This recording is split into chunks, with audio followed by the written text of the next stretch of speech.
One of the big questions that I had before buying a van was what kind of gas mileage am I going to be getting? I had a hard time finding a consistent answer. It depended on where I looked, but the first Google search says this.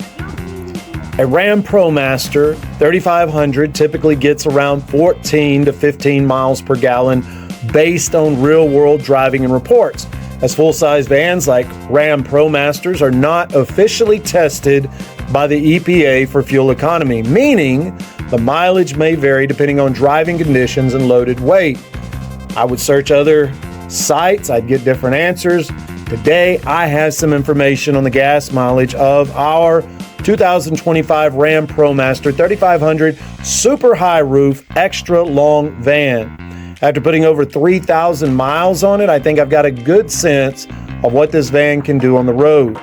Now, before we get into the numbers, let me set the stage for you. On this trip, the van wasn't fully loaded with all the electrical, plumbing, and other modifications that we plan to add later on down the road. But I did have a luggage rack on the back with two 26-gallon plastic totes.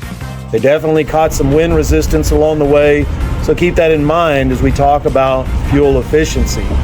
My first major trip in the van was from San Antonio, Texas, all the way to the Atlantic Ocean in Florida. This was for disaster relief mission, and I spent 3 full days in the Georgia, Florida area. I was driving around town, helping out, and most of that driving was on small city roads at slower speeds. So on the freeway, I was really, pretty impressed with the mileage. I was able to maintain over 18 miles per gallon on the way there. Pretty solid, I would say, for a van this size. However, once I started driving around town, the number dropped a bit. After 3 days of city driving, my average fell to around 17 miles per gallon.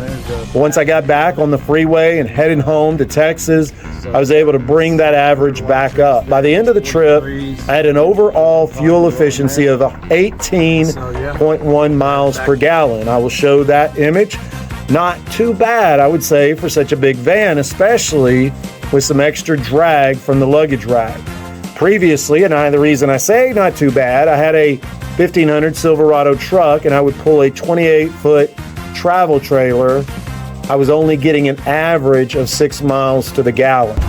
So going from that to being able to go on a trip and have 18 miles to the gallon, I'm happy with that. Also took the van on a shorter trip from San Antonio, Texas to Central Texas just prior to this trip. There, I went through the hill country. I had a lot of curves, and that affected the gas mileage. On this trip, I had a bike rack with 3 bicycles. They were loaded on the back, and my mileage wasn't as good. I averaged about 17 miles per gallon for the entire trip. All right, gas mileage for the 2025 RAM ProMaster, super high and extra length. Just to let you know here kind of what to expect. I'm going up a hill right now and not getting that great gas mileage at the moment, but you can see the average has been 16.3. Now that's me coming from San Antonio all the way through the hill country, but again, to be expected with the terrain and the curves that I encountered. So overall, I'm pretty happy with the gas mileage of the 2025 RAM ProMaster 3500. Of course, this could change once I add the electrical, the plumbing, and all the other things that will be added. But on this trip, I still had a lot inside the van, the beds and ice chest and various things. So it wasn't completely empty. If you're thinking about getting one of these for your own van life adventures, hopefully this gives you a good idea of what to expect. Thanks for watching these videos, and don't forget to subscribe to Vanish Life for more updates on our van build, family travels, and adventures on the road. I'll see you next time.